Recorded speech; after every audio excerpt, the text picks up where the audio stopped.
merencanakan keluarga sejak dini karena semua bisa berisiko melahirkan anak stunting. Dengan bergotong royong, kita harus bisa mewujudkan Indonesia emas yang bebas stunting.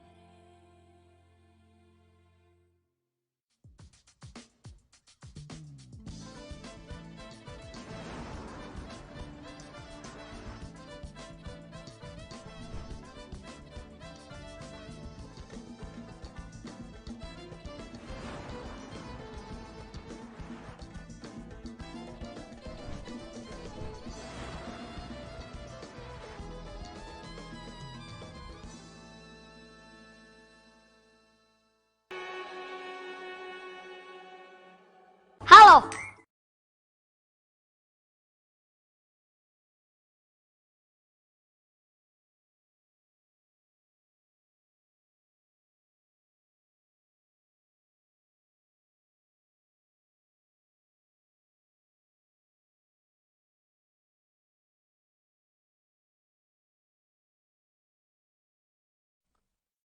Mafia ya. Waduh, Mafia gimana tuh ceritanya? peradilan, mafia Oke. hukum itu kan tugas saya. Terutama kalau mafia-mafia kekayaan alam ya, mafia tambang, mafia apa. Kalau saya ndak teriak, ndak kebuka. Betul. Pak Mahfud tuh begitu pencitraan, iya memang mau apa gitu. Kalau Pak Jokowi itu yang suka ngiritik Pak Jokowi kayak Rocky Gerung itu udah saya undang ketemu saya dan Pak Jokowi tahu ketawa-ketawa aja. Iya. Ketemu dengan Said Didu, dengan Rocky Gerung, siapalah yang kritis. Berdebar hatiku saat ku berkenalan denganmu. Nah gitu-gitu. Bincang-bincang seru di podcast kabinet dan setiap mari dengarkan diskusi hangat dan berani.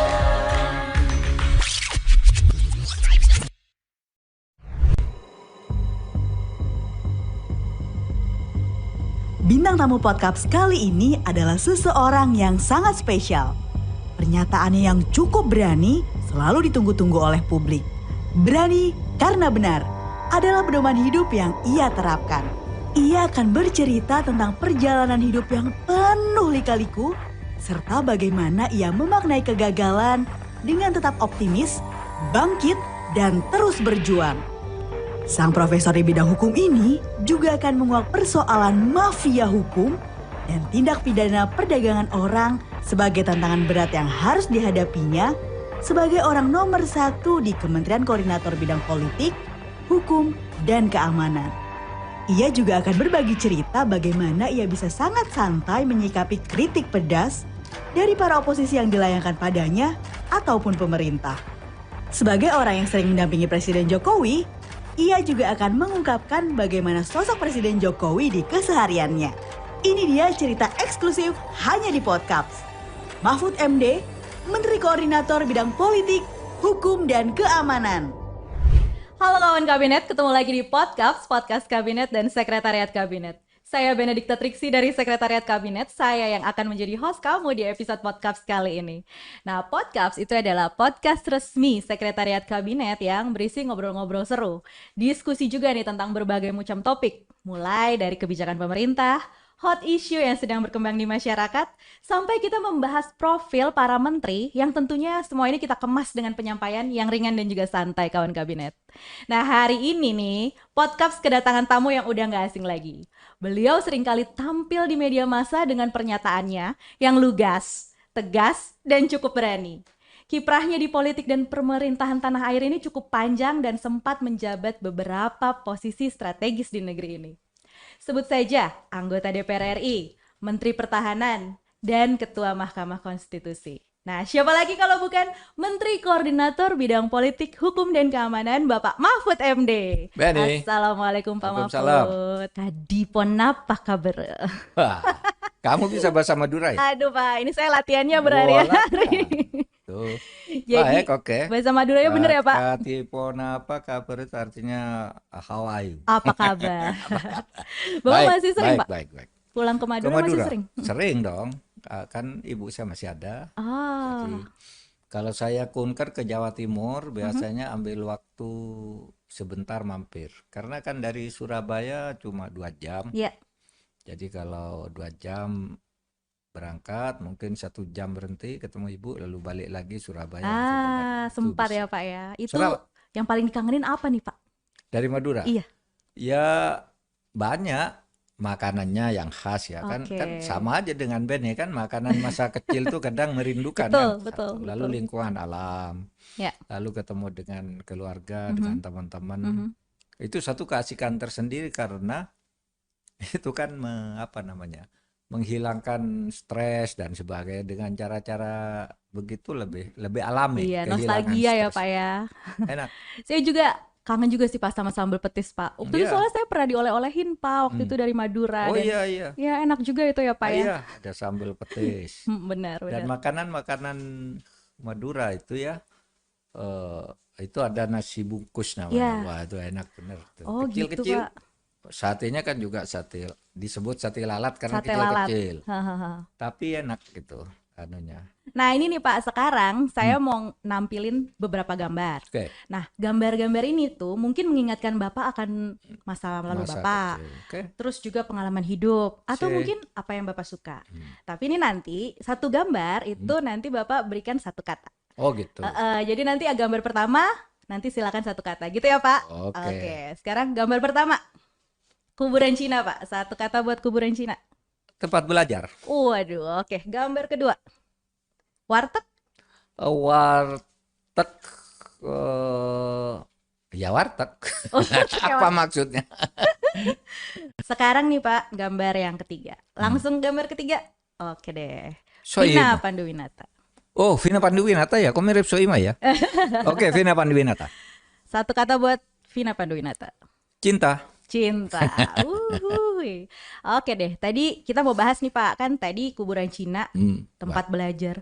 Kok tempat belajar di kuburan Cina Pak? Itu gimana Pak Oh ceritanya? gini, waktu saya SMA itu, saya itu kan keluarga miskin ya, sehingga ketika ya miskin bener sih enggak, ya golongan ekonomi lemah lah ya orang tua itu. Ketika saya sekolah itu di Jogja, itu kan kosnya ngontrak. Nah, ngontrak itu di rumah di kampung yang dindingnya gedek, tanahnya itu ya tanah biasa belum disemen, jangankan tegel semen tidak ada. Oke. Lampunya lampu teplok. Nah, ya agak kumuh ya. Nah, di dekat tempat kos saya itu ada namanya Bong. Bong. Bong itu kuburan Cina. Iya, iya. Kuburan Cina. Nah, di situ malah dirawat sama orang, lampunya nyala, bersih, dibersihkan tiap hari gitu. Sehingga saya merasa ya daripada saya belajar di tempat kos, itu tempatnya ndak nyaman. Lebih enak di tempat Cina, bersih, bisa tidur-tiduran, nanti begitu tidur mungkin 1 jam terbangun belajar lagi gitu. Nah, itu terjadi di tahun 75 sampai 77. Jadi 3 tahun saya belajar di kuburan Cina Pak ya. Iya. Luar biasa. Dan beda dengan sekarang ya. Kalau dulu kalau Benny itu pinjam buku di perpustakaan kan minjem buku, ninggalkan apa kartu, Ya. lalu suruh bawa Betul, dibawa pulang. suruh bawa pulang, lalu kembalikan misalnya 3 hari. Nah, dikembalikan tuh ya didenda. Betul. Sehingga begitu bawa buku pasti dibaca betul. Iya. Kalau sekarang ya bagus mungkin karena fasilitas banyak tapi malah enggak belajar. Buku kan enggak perlu sekarang ke perpustakaan. Iya. Kamu tinggal buka aja di itu kan. Kita punya banyak sumber sekarang. Iya, tinggal kan. Iya. Enggak usah bawa buku, tinggal kamu buka smartphone, buka Google, saya cari buku ini. Jerat buku ini halaman ini keluar apa dan seterusnya kan. Oke. Nah, waktu itu kalau baca buku harus dibawa betul. Benar-benar Kalau bawa dibaca. buku pinjam harus dibaca betul. Iya. Nah, itu yang sering lakukan di kuburan Cino. Aduh, Kuburan Cino di Jogja. luar Di biasa Jogja Pak. tuh Berarti banyak kuburan Cino. nyari tempat nyaman untuk belajar Iya. berarti ya Pak ya. Iya. Dulu tuh Bapak waktu kuliah itu Pak ya berarti. Pas kuliah itu Bapak itu ambisius atau memang ya udah do the best aja nih. Pokoknya Bapak percaya usaha tuh nggak akan mengkhianati hasil gitu. Iya, Bapak yang mana? pokoknya beginilah. Saya pada waktu itu belum berpikir tentang ambisius atau apa karena ketika itu kan pokoknya belajar begitu aja. Saya punya keyakinan kalau orang belajar itu pasti akan mendapat apa Hasil. hasil Iya. diberikan oleh Tuhan dan oleh alam, Iya. ya, alam semesta itu Semesta. membimbing juga. Iya. Kemudian Tuhan memberi, ini rajin belajar, inilah balasannya. Oh, sesuai gitu ya Pak dengan hasil Iya, dengan iya, usaha. iya. Karena kan ada itu ya, ilmu itu jendela dunia, Betul. iya kan? Iya. Dengan ilmu kamu bisa tahu dunia itu ada apa, kamu mau ke sana apa. Karena waktu Semakin itu, banyak tahu. iya kan, waktu saya kecil itu ngelihat ya, saya ngelihat peta Peta dunia. di dinding waktu sekolah kelas 3 SD, 4 SD diberitahu ini New York, ini London, ini Australia, apa itu, ini Surabaya, ini Jakarta gitu. Dulu kan lihatnya enggak ngerti, belum ada mobil apa waktu itu kan, saya di desa. Tapi guru saya mengatakan, kalau kamu rajin belajar, kamu nanti bisa sampai nih ke New York, ke London, kemana, rajin belajar aja katanya. Iya, dan tercapai ya Pak ya. Itu motivasi. Alhamdulillah. Saya sudah Iya, kunjungi semua tuh gambar yang ada dulu, ini New York, ini Niagara, ini apa, ini sudah saya kunjungi semua karena saya belajar. Alhamdulillah Pak. Nah sekarang kita mau bahas gambar yang kedua nih Pak. Nah, Tadi kan warteg, ya, tapi Bapak jawabnya warteg juga. Nah, iya warteg juga. apa ya. nih Pak yang muncul di pikiran Bapak ketika gambar ini keluar? Dulu saya suka makan di warteg, Oke. ya, waktu sekolah gitu, kan masak sendiri juga, tetapi makannya di warteg, sebutnya warteg sih kalau di Jogja, ya warung gitu aja kan. Di sini disebut warteg. Ya warung kayak gitu. Karena apa? Pertama tidak selamanya sempat masak, dan kemudian kalau di warteg itu kan bisa ngebon aja. Bisa ngebon ya Pak ya? Jadi bayaran nanti-nanti gitu ya Pak? ya, Makan dulu yang datang, penting, iya. kenyang dulu. Namanya ya langganan saya namanya Budarmu ya. Wah masih ingat Bapak, luar biasa loh Pak. Jadi datang ke situ enggak punya uang belum datang atau Iya. uang sudah habis kan. Uangnya sangat terbatas. Datang, Bu, saya mau makan dulu. Catat. Dicatat. Tanggal sekian, pagi makan tempe sama nasi sama apa, siang apa, nanti pas uang datang dihitung bayar. Oke, jadi ngebon dulu gitu. Ngebon dulu. Dulu makanan paling favorit di warteg apa Pak? Oh, macam-macam apa saja, tapi suka ya tempe tahu itu kan, kalau panas tempe tahu sama lombok kan enak. Iya waktu bener itu sih. ya. Anget-anget gitu. Tapi kalau masakan khas Jogja, saya suka lodeh. Ya, lodeh. Gudeg meskipun sebenarnya enggak begitu suka. Oh. Tapi sayur lodeh, pecel Jogja itu suka gitu. Gudeg makan juga, tapi bukan kesukaan yang Bukan suka. favorit ya Pak. Sampai sekarang nggak sih Pak suka makan di warteg? Sekarang kadang kala aja. Gini, ini harus Gimana? harus penting. Jadi menteri itu misalnya mau makan, ya, itu di depan tuh sudah ada yang ngamankan warungnya. Oh, iya, iya. sudah ada, ini ada ke sini sudah ada intelnya, ada aparatnya gitu. Sehingga saya enggak suka makan di warteg, kasihan orang. Iya. Kasihan yang nunggu, kasihan orang mau masuk dan sebagainya. Oke, berarti sekarang lebih tertata gitu. Iya. Sekarang kita ke gambar ketiga nih Pak. Tadi ada Mama Ina. Nah, tadi Mama Ina Bapak bilang cinta. Boleh dijelasin nggak sih Pak, kenapa kata cinta yang keluar pada saat Vina Panduwinata keluar? Lagunya Vina Panduwinata tentang cinta itu saya suka. Oh, ya. Pak boleh nyanyiin nggak? Masih inget nggak lagu ini? Ya tahu, berdebar hatiku saat ku berkenalan denganmu. Nah gitu-gitu. Iya. Saya suka lagu itu, sehingga ketika anak saya yang kedua lahir, saya beri nama Vina. Oh, Tapi saking sukanya nih Pak sama lagu itu. Saya terkesannya dengan lagu cinta itu. Dan cuma namanya bukan Vina Panduwinata, Vina Amalia. Vina Amalia, Saya iya. ambil nama Vinanya. Jadi terinspirasi dari Vina Panduwinata, Iya. sang penyanyi lagu, Iya, saya punya cinta. lagu cinta. Pas banget memang ya Pak, lagu Burung cinta. camar betul. Saking ngefansnya sama lagu itu, jadi terinspirasi gitu Pak buat Iya, nama iya. buat putri Bapak. Nah Iya. sekarang nih saya mau nampilin satu video buat Bapak nih, ada hubungannya dengan yang tadi. Langsung aja kita lihat ya Pak videonya. Halo, apa kabar Pak Mahfud? Aduh, senang banget ya. Ternyata Bapak itu memberikan nama anaknya Bapak sama dengan nama saya, Vina.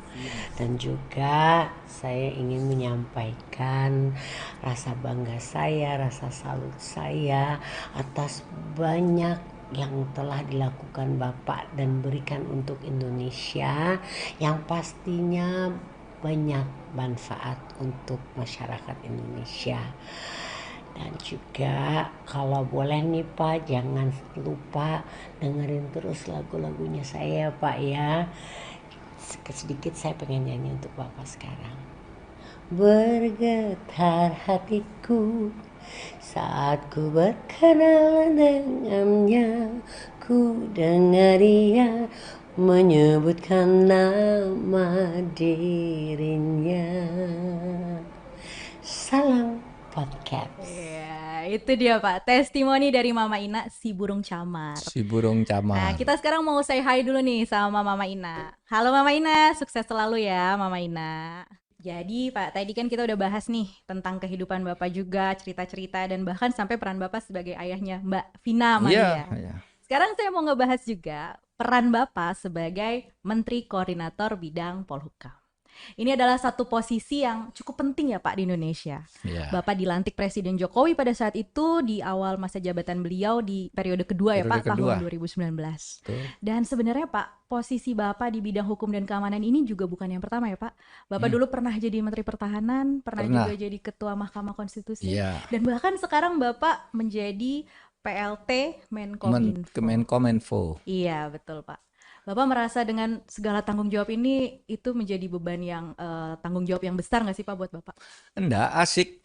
Asik ya, Pak? Karena memang saya suka bekerja keras dan suka tantangan, asik. Makanya saya rasanya enggak pernah stres juga. Ya paling lelah saja karena kadangkala ini seperti hari ini kita ketemu, saya tadi udah nerima tamu tuh jam 6. Jam 6 pagi Begitu Pak? tamu pulang langsung ke WIN di Ciputat ceramah, langsung upacara di Kemenkominfo, terus memimpin rapat, lalu ada tamu dari Jogja, ini tamu resmi semua. Terus ada tamu lagi dari beberapa perusahaan yang punya masalah dengan itu, kasus BTS di Kemenkominfo itu, dia lapor, saya sudah bayar macam-macam, ya udahlah kan ya terima. Untung ada yang ingatan, Bapak punya janji dengan Podcaps katanya. Oh, apa tuh? Itu terus berangkat ke sini. Nah, habis ini ada tamu lagi. Habis ini masih ada lagi ya Pak, jadi hari belum berakhir. Tapi saya menikmati itu gitu dan itu bentuk pengabdian saya kepada bangsa. Karena begini ya, Pak. bangsa ini telah memberi luar biasa kepada kita, kepada saya. Ya, coba kalau bangsa ini tidak merdeka, saya membayangkan dulu ayah saya itu hanya petani. Ya petani, ya cuma itu petani kecil lah, bukan petani yang besar-besar itu. Tapi karena Indonesia merdeka, dia nyuruh saya sekolah.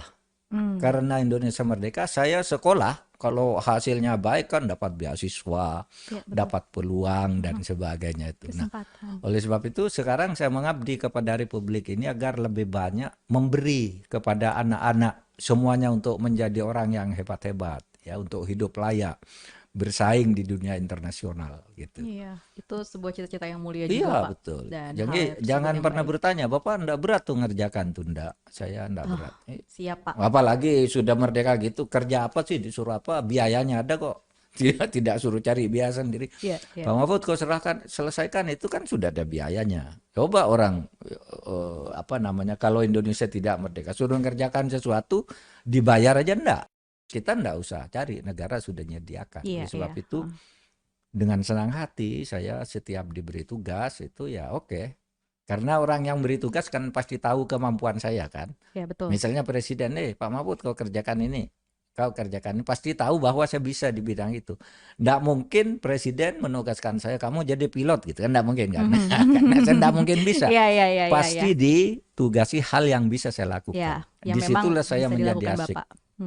Kalau Bapak nih sebagai Menko Polhukam Pak, apa hal yang paling menantang yang selama ini Bapak lakukan selama menjabat Pak? Mafia ya. Waduh, mafia peradilan, mafia hukum itu kan tugas saya. Terutama kalau mafia-mafia kekayaan alam ya, mafia tambang, mafia apa itu karena terkadang itu bercampur antara orang ingin berusaha baik-baik, orang yang ingin berusaha secara ilegal, bercampur dengan preman, bercampur dengan backup dari pejabat. Backup dari pejabat. Kadang-kala kita menyelesaikan masalah gitu, saya di backing ini, di backing itu. Nah itu ya tidak takut juga, tetapi kan tidak enak gitu ya. Kalau saya harus bilang ke orang sangat penting itu jangan backup gitu dong gitu. Misal bilang ke atasannya dan seterusnya. Nah bagi saya itu agak rumit menyelesaikannya dan itulah sebabnya kalau saya daripada saya bicara berbisik berdua ingin menyelesaikan, saya lebih baik bicara terbuka agar orang tidak bisa menghindar. Kalau ada apa-apa tuh kan saya juga bicara kan keras katamu tadi itu suka speak up gitu ya. Saya bilang itu biar orang nggak bisa menghindar tuh Pak Mahfud sudah ngomong gitu loh. Nah gitu ya. Iya Pak, betul. Padahal saya juga enak juga untuk sampai saya neriakin orang itu sebenarnya ya bukan sesuatu yang enak. Kan banyak itu ya Beni kasus-kasus yang itu tersembunyi kan. Misalnya itu di Bengkulu ada seorang nenek gitu lalu ada anak pulang sekolah dihajar sini gitu kan. Masuk viral di video. Beberapa hari enggak ada beritanya. Saya ambil saya kirim ke polisi. Lewat medsos, Pak, masa ada begini? Gini cari dok. Nah, sorenya ketangkap. Rafael, ya kan? Yang saya katakan si Mario, anaknya nganiaya itu. Lalu kok orang jahat begitu dan sombong anaknya siapa? Disebut itu anaknya Rafael. Rafael itu siapa? Itu pejabat eselon 3 di Departemen Keuangan, kan gitu kan? Coba saya bilang lihat kekayaannya, daftar kekayaannya, jalan-jalan transaksi dan laporan kekayaannya. Terus saya dapat dari PPATK, Pak ini punya masalah sejak tahun 2012.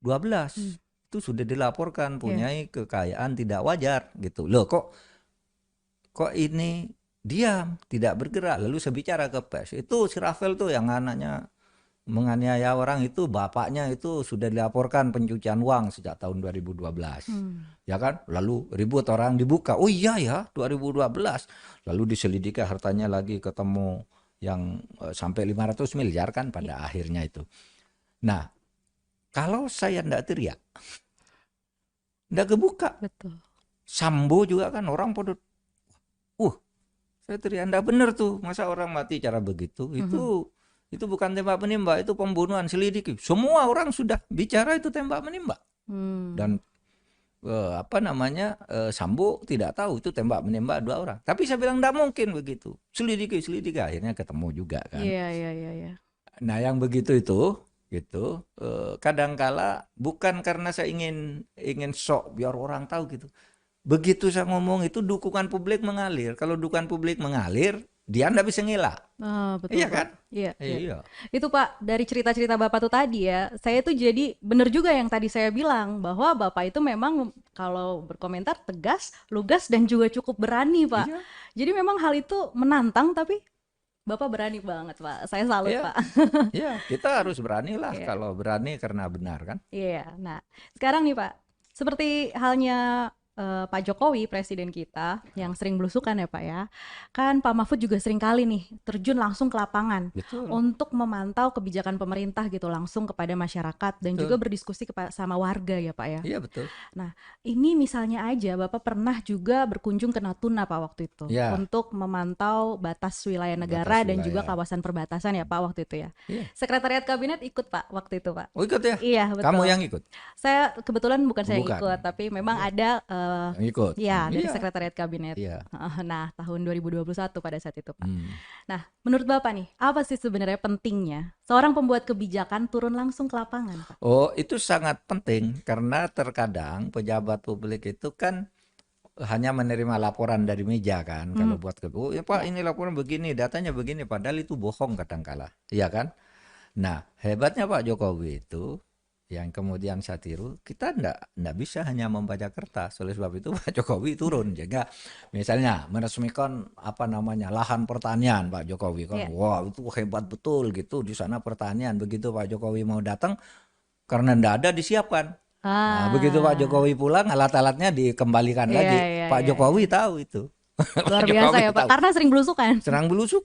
Karena sering belusukan begitu. Jadi itu bagus Pak. Hmm. Pak Jokowi langsung ke rakyat. Ya seperti kemarin ya yang ke Lampung kan. Iya, iya. Hebat Pak Jokowi. Dia mau ke Lampung, udah disiapkan jalan yang bagus. Besok Pak Presiden melihatnya, dia pilih jalan lain. Nah, nggak bisa. Jadi tahu apa adanya Iya, ya Pak tahu ya. apa adanya. Nah itu hebatnya Pak Jokowi yang begitu tuh saya kira luar biasa. Itu kalau misalnya sering banget turun langsung terjun ke lapangan kayak gitu Pak, Bapak suka takut dibilang pencitraan nggak sih Pak? Enggak apa-apa, saya sering dibilang pencitraan. Kan memang pejabat tuh harus mencitrakan dirinya baik ya. Setuju Pak. Kecuali ingin pencitraan untuk dapat sesuatu yang lain. Kalau agar saya dinilai baik oleh masyarakat kan tidak apa-apa. Iya. Enggak iya. mungkin lah. Dulu kenapa orang sering ngeritik seseorang? Itu waktu zaman Pak SBY ya. Itu Pak SBY itu bekerja kayak gitu untuk pencitraan. Saya bilang, saya nulis waktu itu yang ngeritik kan Pak Adnan Buyung Nasution. Saya nulis di koran. Kan memang orang harus mencitrakan dirinya bagus. Masa mau buat pencitraan jelek? Iya dong. Kalau saya jadi presiden ya bekerja biar ya rakyat punya gambaran citra ya. Iya. Itu bagus. Gitu kan tidak apa-apa. Jadi mereka melihat secara langsung juga ya Pak ya? Iya, oleh sebab itu saya tidak peduli. Pak Mahfud itu begitu pencitraan, iya memang mau apa gitu. Lalu Pak, kalau turun langsung seperti itu, bagaimana Bapak menanggapi permintaan-permintaan dari masyarakat yang secara langsung tuh ke Bapak dari daerah-daerah tertentu itu? Nah itu dia yang sering jadi problem bagi saya karena setiap saya ke daerah itu orang memberikan laporan langsung ke saya. Ya. Itu kan tidak mungkin saya nangani ya. Saya tuh melihat apa fenomena. Kalau laporan tuh biar ke kantor gitu. Oleh sebab itu terkadang orang ngelapor ke saya, ya saya tidak sempat nangani. Lalu tanya, Pak, saya dulu sudah kirim surat. Suratnya mana? Saya serahkan ke Bapak. Salah diserahkan ke saya. Surat tuh ke kantor biar dicatat dulu. Lalu saya pelajari disposisi gitu. Iya. Nah, tetapi juga Bene yang sekarang itu saya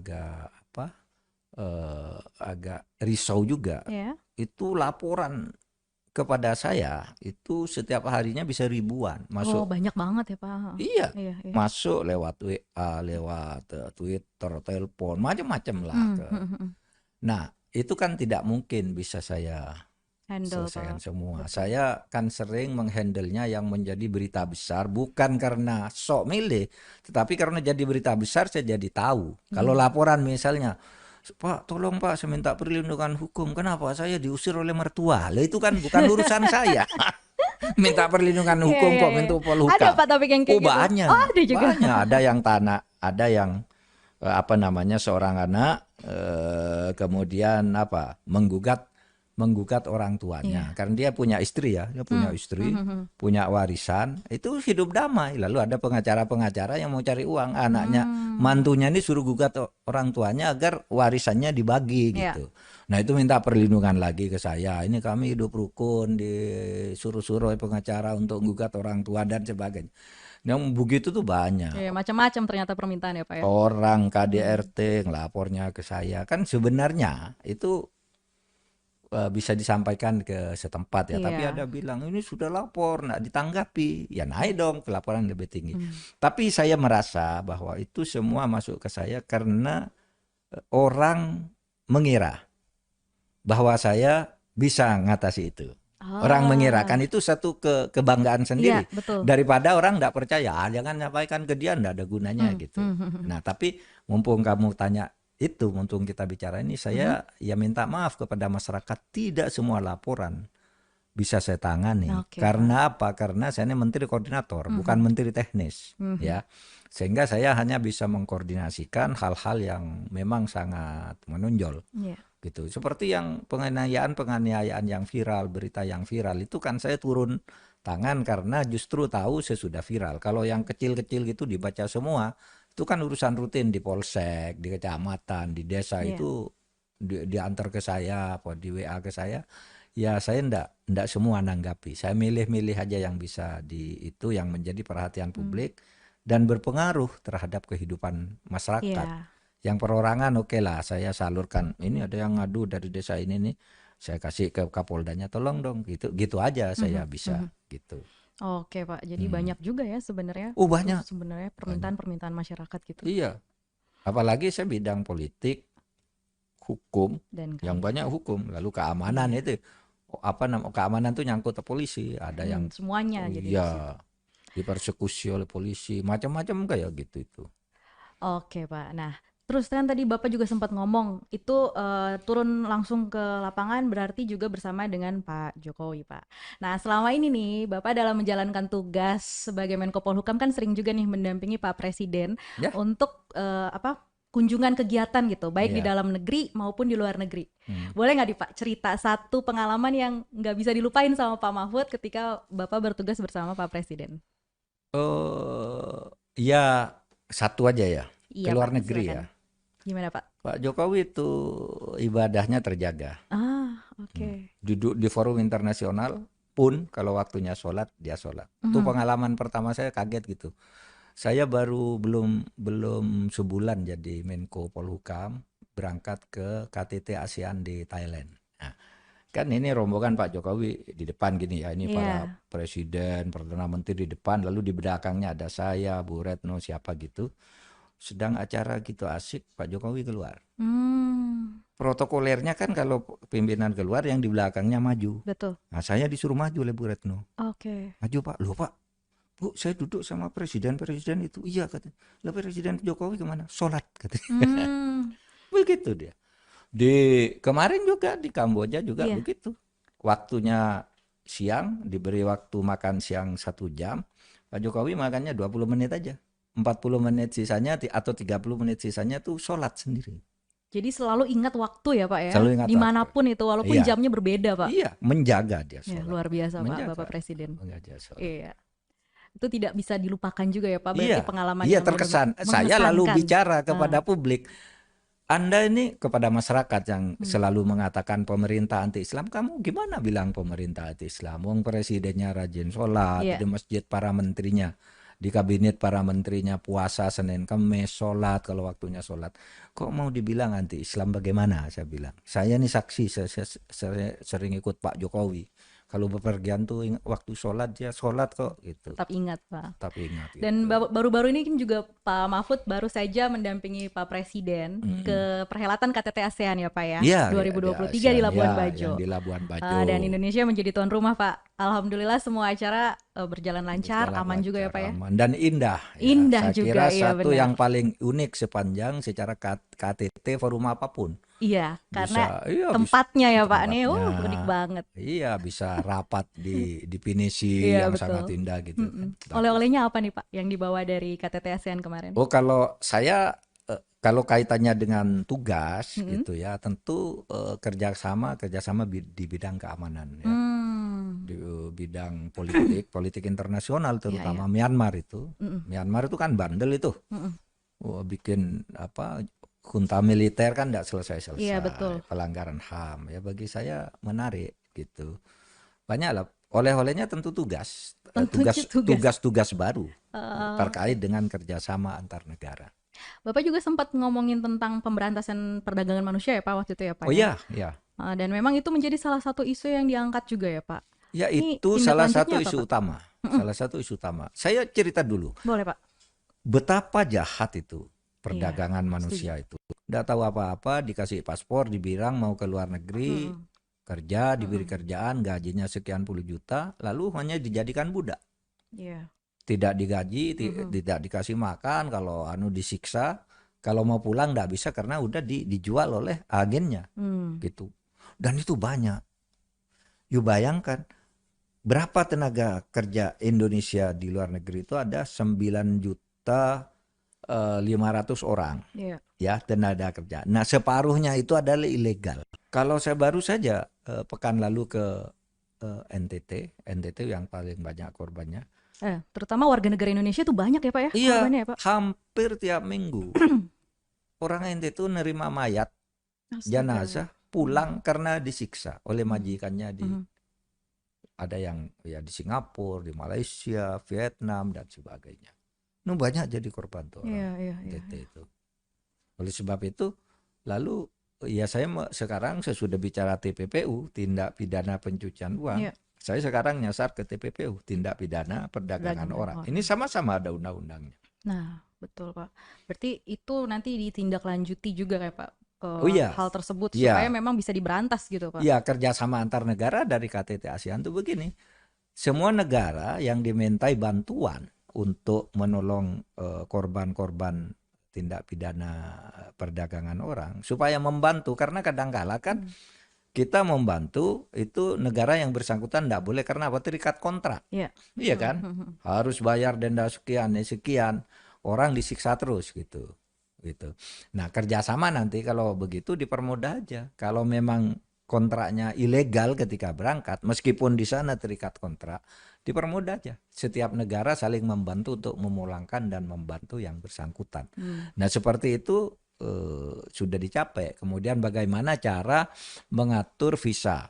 Ya, visa itu kalau di Indonesia ditulis visa kunjungan, visa wisata, itu jangan diubah. Yang banyak itu visa wisata, begitu sampai tempat tujuan diubah visa kerja. Iya. Lalu suruh Iya. tanda tangan kontrak kerja di suatu tempat, udah tidak terkontrol. Nah, seperti itu kita atur bersama antar Oke. negara ASEAN. Jangan membuat perubahan visa sesudah orang sampai di situ, kecuali dalam hal tertentu yang disebut visa on arrival itu kan oke, dalam hal tertentu itu diberlakukan secara ketat. Iya.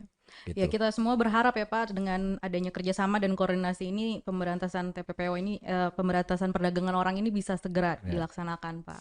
Nah, kita juga tahu nih Pak, tadi kan sempat ngobrol-ngobrol juga ya Pak ya, bahwa menjadi pejabat publik itu kan memang nggak lepas dari yang namanya komentar masyarakat, dan juga nggak lepas juga dari kritik gitu. Ya, ya. Apalagi sekarang nih di era media sosial, kayaknya semua orang tuh boleh berkomentar, boleh berkritik secara masif gitu Pak. Tapi sayangnya memang nggak semua orang bisa open kan terhadap kritik gitu. Saya lihat nih Pak Mahfud itu adalah orang yang tidak anti kritik. Iya. Ya, bahkan Pak Mahfud itu bilang pada satu kesempatan bahwa kritik itu sebenarnya vitamin ya Pak ya. Iya. Dan Pak Mahfud juga sering menjawab undangan dari para oposisi gitu Pak. Iya. Kenapa sih Bapak bersikap seperti itu? Ya begitu, karena kita kalau mau menyelesaikan masalah dengan benar, pertama harus tahu benar masalahnya, Iya. sehingga orang ngeritik pun harus kita baca kritiknya. Dan saya kan kalau lewat medsos kan saya layani debat juga. Oh, Anda begini, ini salah ini, didebat lagi, enggak apa-apa. Ada teman yang masa menteri melayani orang kayak gitu, enggak apa-apa saya bilang. Melayani orang kampung, melayani apa, berdebat tentang satu masalah gitu.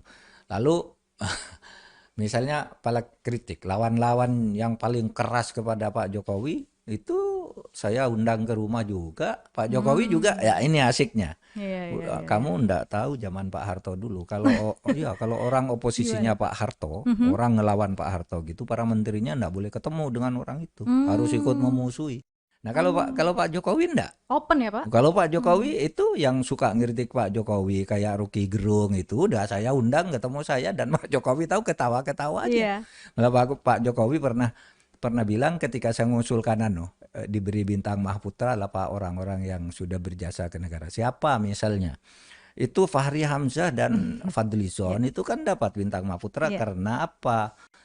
Karena dia pernah memimpin DPR 1 periode. Ya sudah, kalau hanya dia, kata Pak Jokowi, ketika dia sedang sangat kasar sekali ngomong Pak Jokowi, diberi bintang Mahputra. Malah Pak Jokowi sambil bergerok kata gitu, carilah orang yang berprestasi, yang kritis tapi pinter, misalnya Rocky Gerung gitu. Itu kan paling kasar kepada Pak Jokowi sambil kata, kenapa Rocky Gerung udah diusulkan gitu. Tapi bukan dengan nada marah, dengan nada ngejek gitu.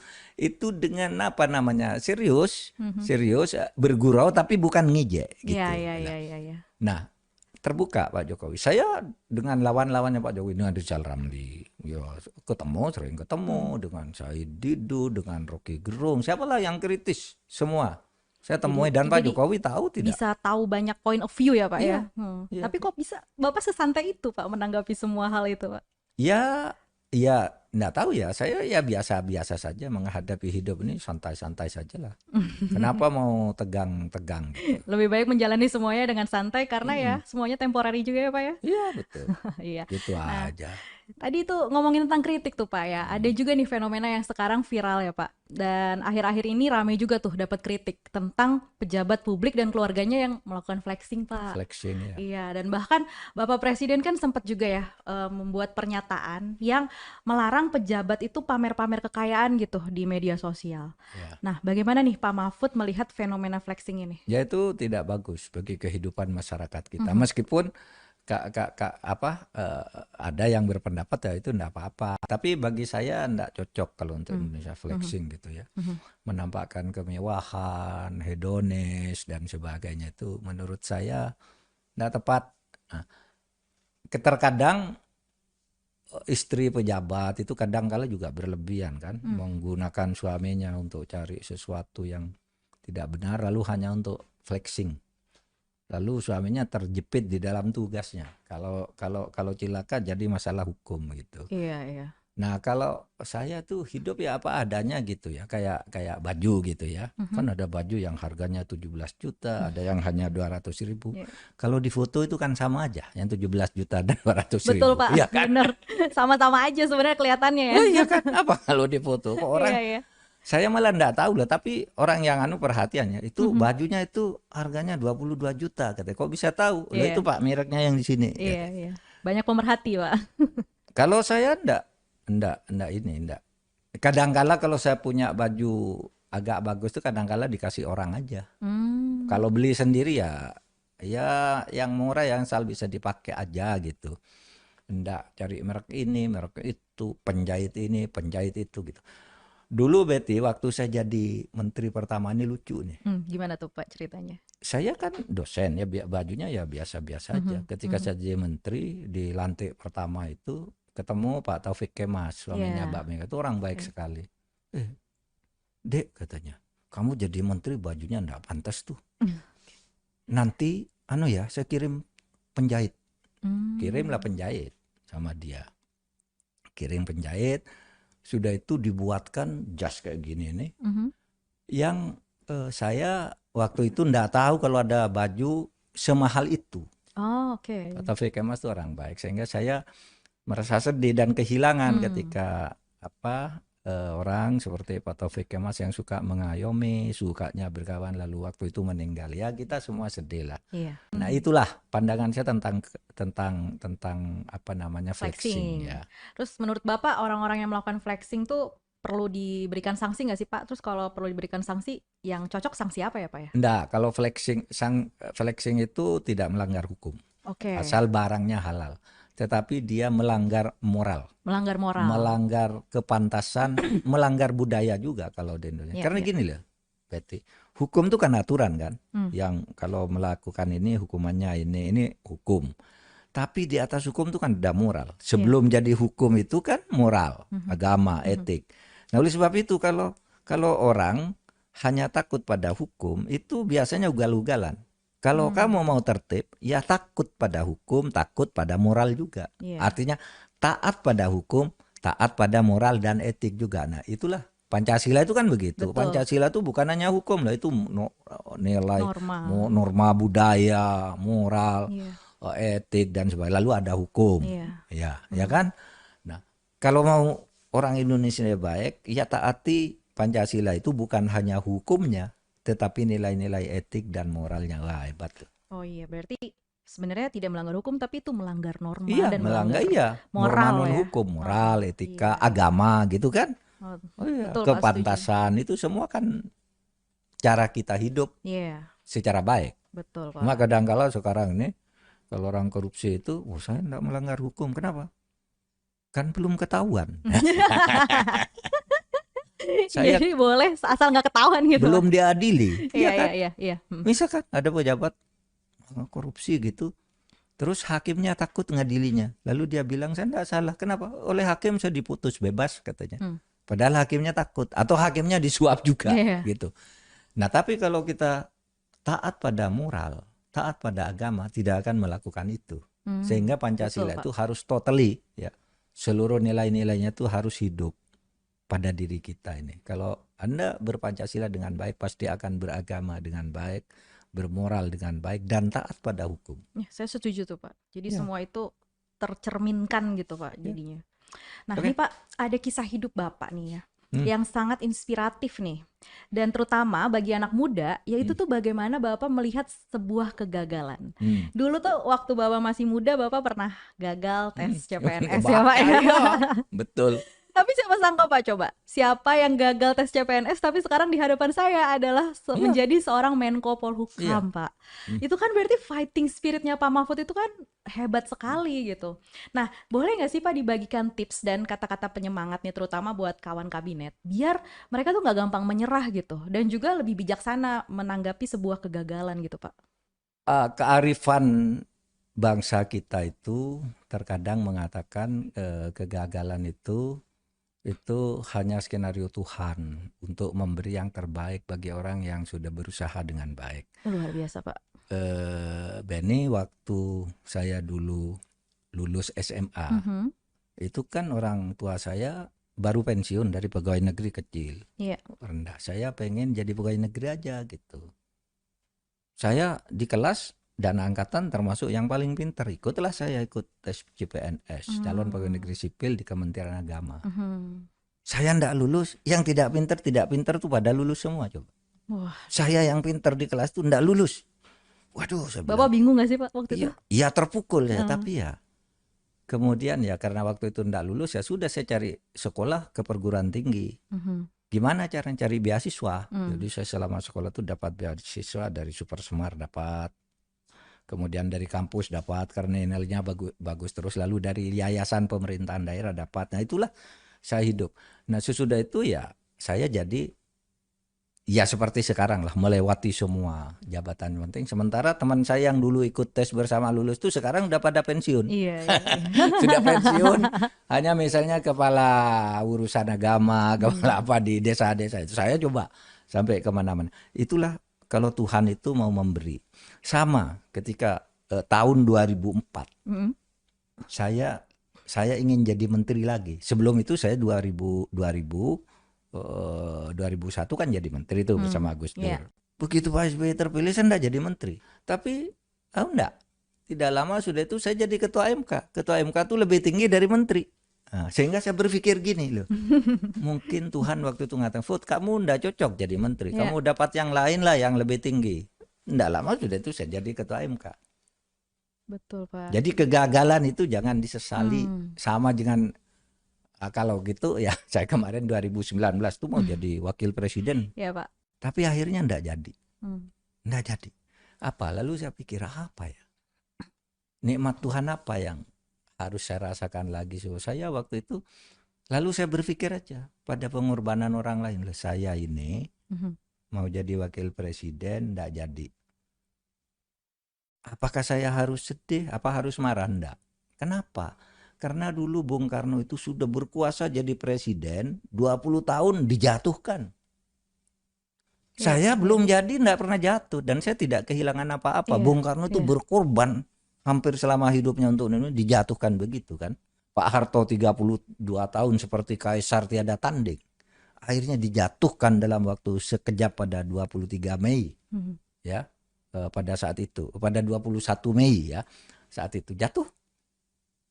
Betapa Pak Harto itu sakit gitu. Loh saya ini belum jadi apa-apa, hanya tidak jadi kok mau marah. Enggak. Ya itulah Pak, sangat bijaksana Pak. Hikmah yang saya ambil dari itu, sudah berjuang lagi aja. Bekerja dengan baik gitu. Jaga diri dengan sebaik-baiknya. Ya akhirnya teruslah perjalanan hidup mengalir. Iya, jadi memandang sebuah kegagalan itu bukan akhir dari segalanya ya Pak. Tapi karena satu pintu tertutup tuh siapa tahu yang kebuka justru pintu yang lebih besar gitu ya Pak, dari cerita Bapak tuh. Dan itu saya alami betul. Salut Pak. Gagal di sini dapat yang lebih besar. betul. Gagal di sini dapat lagi. Ya pokoknya orang tuh ya banyak berusaha, berdoa gitu. Sukses selalu lah Pak buat dan Bapak. Percaya. Iya betul, bahwa harus percaya. Tuhan itu sudah mengatur yang terbaik bagi kita yang berusaha berbuat baik. Iya, amin. Nah Pak, sekarang saya mau menutup manis obrolan kita sore ini dengan sebuah foto yang manis juga Pak. Langsung kita lihat aja ya gambarnya. Ini cucu-cucu Bapak ya? Iya, Manggilnya apa nih Pak? Dapat dari mana ya foto ini? Banyak Iya, nih kita. ini ya panggil namanya Majeda. Yang besar ini Majeda Elia Sakiro. Saya manggilnya Ada. Kalau Ada. yang ini Hana. Hana. Zaskia Hana. Ini cucu saya yang sekarang ada di Probolinggo. Ada di Probolinggo. Kamu tahu cerita lucu ini enggak? Gimana Anak Pak ini? ceritanya? Gini, beberapa bulan lalu saya ke Jember, pulangnya mampir ke rumah ini di kampung kan, di Probolinggo. Nah, kamu tahu orang kampung itu kalau ada menteri mau datang, orang berebutan. Wow, Pak Menteri, Pak Menteri. Iya, Nah, di iya, pinggir jalan, ketika orang, Pak Menteri datang, ada cucu saya ini ikut begini sama teman-temannya. Ikutan ya. Saya turun, ayo pulang. Enggak, aku mau nunggu Pak Menteri, katanya. Padahal menterinya saya, aku mau nunggu Pak Menteri, katanya. Tapi sekarang udah tahu kan kalau Sekarang Bapak udah Menteri tahu itu dan kakeknya juga. Iya, sejak itu dia tahu. Itu Pak Menterinya itu, katanya pulang. Lucu banget. Dia nggak sadar gitu ya Pak. Ini Iya. mereka manggilnya apa nih ke Bapak? Panggil saya Abah. Abah. Abah itu ya ayah dalam bahasa Arab. Karena anak-anak saya tuh kepada saya panggil Abah. Sehingga dia mengikuti orang tuanya manggil Abah. Oh gitu, mengikuti orang tuanya. Ini ada yang mau disampaikan nggak sih Pak kepada cucu-cucu Bapak? Pasti mereka nonton deh nanti. Nah, ini dia ya. Bagus ya. Oke, iya. Ya, saya berdoa aja untuk mereka untuk menerima pesan, barangkali mereka belum nyampe, tapi saya berdoa mudah-mudahan anak-anak saya, cucu saya ini menjadi anak-anak yang solehah, berbakti kepada kebaikan masyarakat, terutama turut menjaga Indonesia. Amin. Semoga semuanya juga sukses seperti Pak Mahfud. Last but not least Pak, boleh nggak disampaikan kesan dan pesannya tentang Podcaps alias Podcast Kabinet dan Sekretariat Kabinet? Begini ya, di era ini podcast biasanya dan sekarang di sini bernama Podcaps itu sangat diperlukan untuk mengkomunikasikan ide, untuk menghibur juga, untuk memberi informasi. Nah, terutama kalau podcast ini perlunya apa? Ini kan institusi pemerintah dan ini adalah sekretariat kabinet itu adalah jantung. Kalau organ tubuh itu kan jantung, kalau keuangan negara itu nadi, darah. Tapi kalau sekretaris itu jantung. Nah, oleh sebab itu saya berharap ini dikembangkan terus. Mudah-mudahan masyarakat mencari informasi dari sini, mau mencari informasi yang resmi ya dari sini, mau mencari hiburan juga bisa dari sini, mau mencari hal-hal yang ringan-ringan tentang kehidupan seseorang, hikmah di dalam hidup bisa dikembangkan di sini.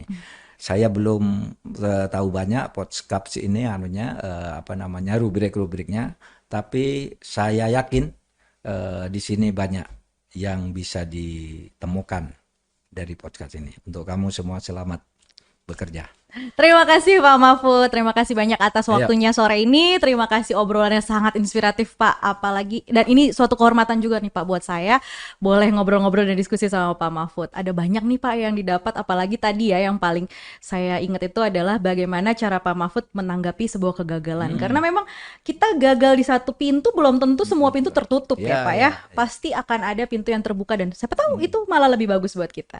Nah, bagi kawan kabinet, kalau ada ide atau ada saran, mau topiknya apa atau bintang tamunya siapa nanti di podcast episode selanjutnya, kawan kabinet boleh tulis di kolom komentar di bawah ini. Dan jangan lupa juga subscribe, likes, dan share YouTube channelnya Sekretariat Kabinet. Dan dengerin juga bincang-bincang ini di platform Spotify kalian masing-masing.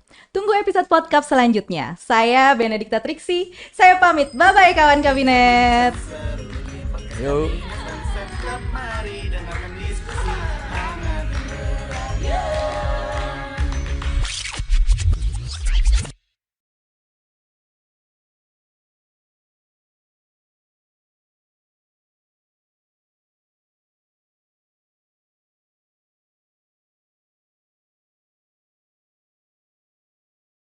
Chris Transfer, Withdrawal, Deposit, and Chris Without Presence.